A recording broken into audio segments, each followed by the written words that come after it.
Ladies, gentlemen, and Nightfarers of all ages, Elden Ring Nightreign doesn't often let you hit the levels of broken overpoweredness that many roguelikes can offer the player, but there is still a big difference between a low-powered setup and one that uses the best things that you can find in a run. There is always randomness involved, as outside of your starting relic setup, everything you actually find on a run is quite random, and so today we're going to talk about the generally best weapons in Nightreign, and to make it more useful in a practical way, we will form it around the best weapon, or weapons plural, that you can hope to find on each of the different Nightfarers so that you know when you find it and hit the jackpot on them, and make sure to prioritize using that weapon if it drops and shows up. So essentially, best weapons with a focus on the best weapons for each character, with a couple of quick caveats. First, a lot of these weapons are good for multiple different Nightfarers because the weapons themselves are fantastic regardless of who you're playing. But generally, if I talk about it in the context of a specific Nightfarer, it is because it is better with them than on any other character. Not because it is only a great weapon when that one Nightfarer uses it, but because they use it the best. The other caveat is that a number of the weapons will be legendaries, and so you won't find them often, but that's sort of just the nature of this kind of ranking. We are ranking the best possible things you can find, not the best possible things that you can find easily. Starting off then, before we dive into class specifics, I do want to touch on one singular weapon that is pretty much equally insanely busted for every character in the game, and that is the Grafted Blade Greatsword. This weapon's guaranteed passive gives you a buff that increases all attributes after you defeat an enemy.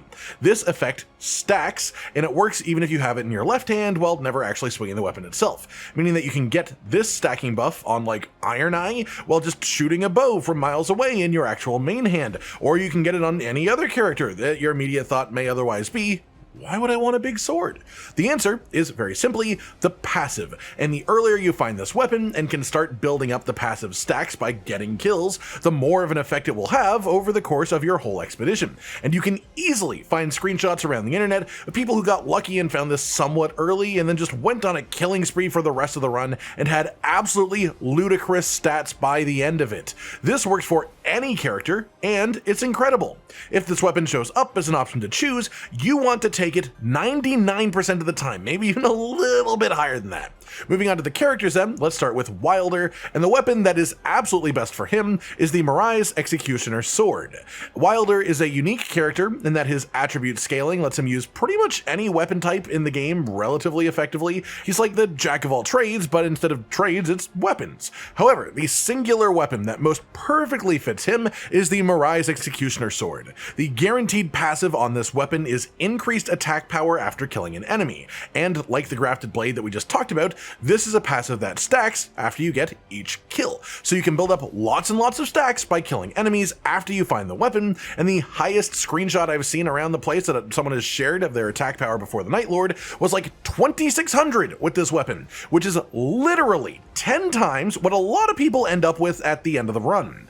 This also, like the Grafted Blade Greatsword, works when held in your left hand, so you don't even need to use it as a main weapon, and so it's incredible for every character because of that. But when using it as an actual weapon properly, that is where Wylder shines, because not only is this a great sword, so it works with his unique moveset and with his relic effect that requires great swords, but it also is a generally very high attack power weapon, even by default, and of course the unique weapon skill is just one of the strongest in the game, partially because it's just good as a base, but mostly because it is just an extremely scalable thing with other upgrades. Things like successive hit bonuses of any kind work with it, and specifically the FP restoration on successive hits from the old Pocket Watch relic makes it literally gain FP when you use the weapon skill, as long as you actually hit with it entirely.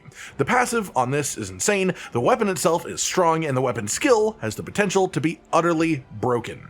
Next up we have Guardian, who is a bit of an odd one for this. You can of course just make arguments that a good shield is super important for him, but as far as weapons, his ideal class of weapons is sort of limited. For generic gameplay, the best weapon for this character is Bloody Hellas, in my opinion. It is a heavy thrusting sword, which means that you can guard poke with it, letting you attack while still guarding and being safe, but it also has a solid amount of bleed status built up on it, meaning that your guard pokes will also apply bleed procs, which is far more damage than you would generally be able to do with just standard non-ailment physical melee attacks for Guardian, outside of course of the enemies that are resistant or immune to bleed. As well, the Ash of War on this offers iframes and evasiveness and movement for Guardian, who otherwise doesn't have an effective dodge roll or a whole lot of movement options, only guarding in the sort of sidestep dodge. So just all around, this is a really, really good pairing. However, if you are doing a guard counter specific build setup, as those do exist and are a fun way to play this character, you pretty much just want a halberd, as Guardian can do a charged guard counter attack with halberds and no other weapon class. As a result, you would just want the best halberd that you can find, with my best two recommendations being the Golden Halberd, which has Golden Vow as a skill guaranteed to buff yourself and your party members, or the Commander's Standard, which has Rallying Cry as a weapon skill, another way to buff yourself and your party members. After that, we have Ironeye, who is a bit of a funky one. There are no legendary bows unless you count the Great Bow, which isn't great on Ironeye for more obvious reasons, and generally speaking, bow Ashes of War are quite lackluster, at least the ones that we have currently. This means that realistically the best bow depends on RNG rolls when it drops in the game, but generally speaking, the Serpent Bow will at least always have poison status buildup on it, and that is a useful thing to have on one of your bows, so you can just whip it out of your back pocket, apply poison, and then maybe even switch to something else. So if we are ignoring the potential of RNG, then the best option is Serpent Bow. But Ironeye is a character on this list where the random rolls you'll find on a different bow could very easily overtake this difference. That said, melee Ironeye is another story, and it is a very viable playstyle, and technically, honestly, the correct way to play him if you are really good at dodging, because playing Ironeye in melee just lets you do more damage. Melee weapons do more damage than the bows, with the only main negative being that he is really, really squishy as a character, so you can very quickly just sort of fall over in 1 or 2 hits. That said, if you are playing melee Ironeye and are open to doing so, the best weapon you could find for it is actually, again, Bloody Hellas, like with Guardian. Perfect scaling stats for what Ironeye has, dexterity and arcane, bleed status buildup that scales with his arcane scaling is great too, and the weapon skill provides extra evasiveness and survivability, which helps to counter the fact that he's really, really squishy. Moving on then, let's talk about the Duchess. Generally speaking, I have the best experiences on Duchess when wielding daggers, especially if you get a pair of them and power stance them together. There are 3 daggers that I very specifically want to call out here. The first is the Black Blade. This has a weapon skill that, from range, applies Destined Death, lowering the target's maximum health, and also applying a debuff that does a bit of extra damage over time too. This is fantastic as a whole, and chunking off their maximum HP does actually make things die faster. On top of that, there is also a holy damage dealing dagger, and there are multiple holy weak Night Lord bosses in the game, which makes it even better in those specific situations. There's also Reduvia, which is like the absolute king of bleed status application daggers. Bleed as a status is super good against anything that isn't resistant or immune to it, and the weapon skill for Reduvia is a fast, ranged projectile that also applies bleed buildup, making it a really strong and versatile weapon. The third dagger option I want to mention here is Glintstone Chris, as it scales with dexterity and intelligence, and Duchess does actually scale quite well with intelligence on top of her dexterity. And the weapon skill is a ranged Glintstone Pebble, so 3 different daggers of different flavors with different damage types and powerful ranged weapon skills. That said, it is also worth a slight shout out to things like the Bastard Star Flail and the Wing of Estelle, as they aren't daggers, but they are really solid weapons that fit her attribute scaling if you find them.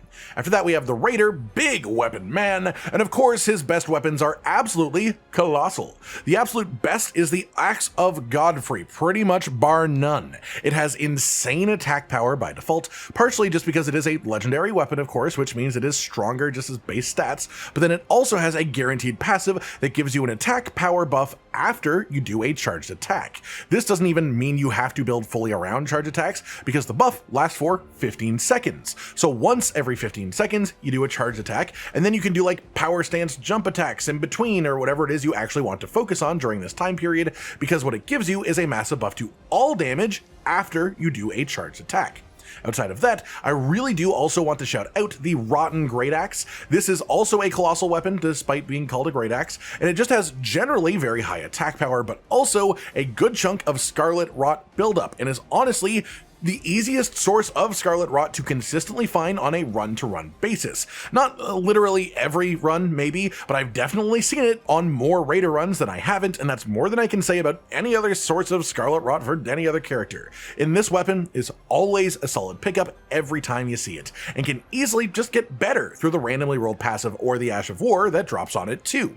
After that, we have Revenant, who is a bit of a funky one. Technically speaking, her best weapon would be the Coated Sword, as it is a pure faith scaling sword, with Cypher Pata in close second as a pure faith scaling fist weapon. But playing Revenant in melee range is even more dangerous than playing Ironeye in melee range, so only do that at your own risk. Past that, there are no legendary sacred seals or stuff like that, but one of the best boss killing skills in this game is Ancient Dragon Lightning Strike, which isn't a guaranteed spell to drop on anything, but it is a possible RNG spawn on the Gravelstone Seal. So if you find a Gravelstone Seal and it has this incantation on it, you have maximum faith scaling as the character to make it really just pop off. Outside of that, I will always champion the Wraith Calling Bell usable item on Revenant as well. It technically isn't a weapon, and powerful may not be the right word, but it is a consistent and efficient use of your FP to do decent damage, and it's a very good ratio of damage to FP cost. Moving on then, let's talk about Recluse. This character has some of the highest damage potential in the game, between the power of spells in general and her relic effects that can make spells even stronger, combined with the ability to infinitely regenerate FP as well. So realistically, the answer to the best weapon for Recluse is the best staff that you find with the best spells that you can use. A great proper use answer is the Staff of the Guilty for the Briars of Punishment spell, which does absolutely absurd damage and bleed buildup as well, but it's also worth noting the existence of things like the Carrion Regal Scepter as a legendary staff. This always has Renala's Full Moon as a spell, which you can use to not only do massive damage if you get the full spell off consistently, but this also puts a debuff on enemies that lowers their magic damage negation. So even if you don't use this as your main staff, using the Full Moon spell once then increases your other magic damage effects for a good period of time afterwards. Just one more then, as another extra note, is Lusat's Glintstone Staff as well for the guaranteed Stars of Ruin, as Stars of Ruin is an incredibly powerful spell too. Honestly, there are quite a few options here, but pretty much any good sorcery is what you're after in general.